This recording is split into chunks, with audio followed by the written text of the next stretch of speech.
Assalamu alaikum yan uwa, barkanmu da sake kasancewa da ku a cikin wannan sabon bidiyo. A cikin wannan bidiyon za mu yi bayanin menene platform, yaya platform yake, me yasa wasu suke yin asara a ciki, me yasa wasu suke samun riba a ciki, menene asalin platform. To muna roƙon ka da idan wannan shine farkon zuwan ka wannan channel tamu, ka daure ka danna mana alamar subscribing, sannan ka danna alamar ƙararrawa. Ta haka ne da mun ɗora sabon bidiyo za a samu damar sanar da kai kai tsaye. Mu je ga cikin wannan bidiyo wanda za mu muku bayani akan shi platform ɗin ma ta yaya ake cutar mutane ga wasu an damfare su an gudda kuɗaɗensu. Mu je ga cikin bidiyon.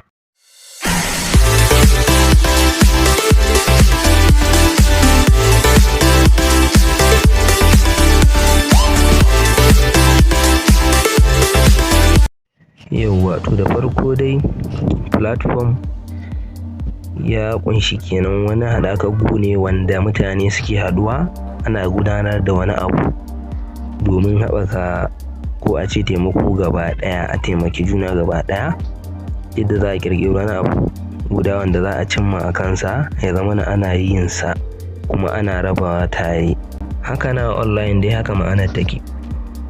To mu kuma nan za a ga platform ya fito, wani ma mutum ya shiga ya sa kuɗinsa kai tsaye, za a ga ko sati ba a rufe ba wannan masu platform sun gudu. To asali da ba haka abin yake ba, tabbas da akwai platforms legit na online waɗanda za su fito da motion ɗin su gabatar ce ga akan abin da suka yi sticking za a ringa investing, mutane da yawa za su investing akan wani ciniki da za a ringa yi ana raba ribas. Ma'ana za a ce to duk sati ko duk wata ga abin da za ka samu idan ka ba da kaza ga percentage ɗinka. Tabbas da online ana samun wannan, har yanzu ma ana samu, sai dai kafin a samu real na gaskiya sai an daɗe sosai da sosai. Shi yasa yanzu sai abin ya zama cuta, za a zo a ce za a investing, za a samu kaza duk wata, za a samu kaza, za a samu kaza, a ƙarshe ga an gudu da kuɗin mutane.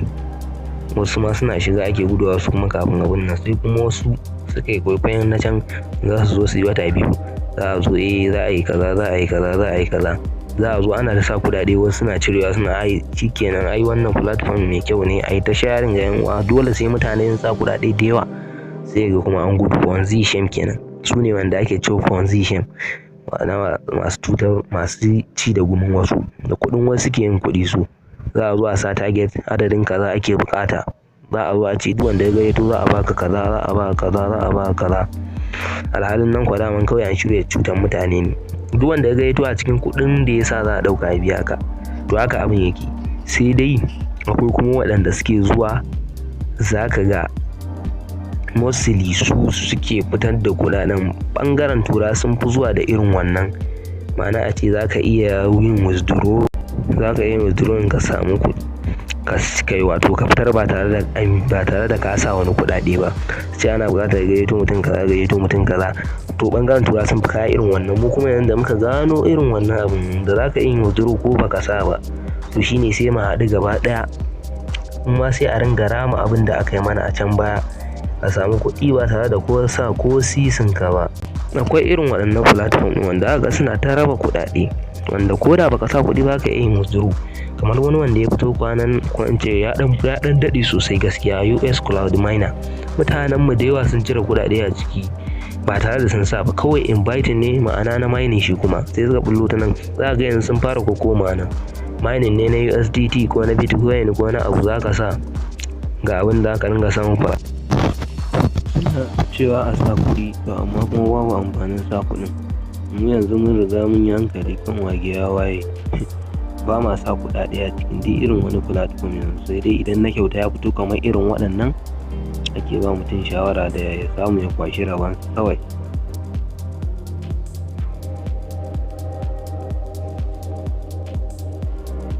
Don haka yan uwa, mu shawarar da muke bayarwa, ko da platform ya samu irin na kyauta haka, to shi za a ringa shiga, wanda mutum kai da ya sa kuɗinsa. Idan kuma wanda aka samu real na gaske, shi din ma dai ba da tabbaci, domin duk wani platform yanzu za ga yawanci position kamar yadda ake yanzu shikenan haka irin wannan na kyautan ya fito kawai mutum ya samu ya kwashi kawo irin wannan wanda za ka ringa samu kana cirewa ba tare da ka sa ko sisin ka ba ka karba ka shiga tabbas tunda ba kuɗin ka aka nema ba. Wannan kawai shine shawarar da muke bayarwa.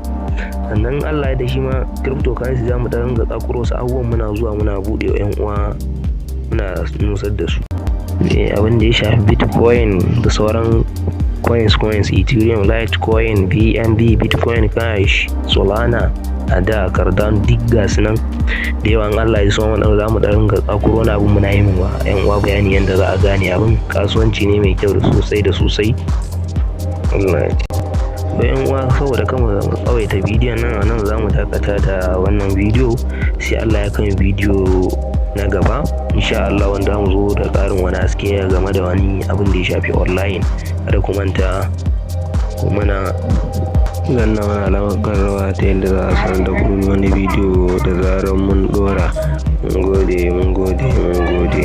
Assalamu alaikum wa rahmatullahi ta'ala wa barakatuhu sai mun hada bidiyo na gaba.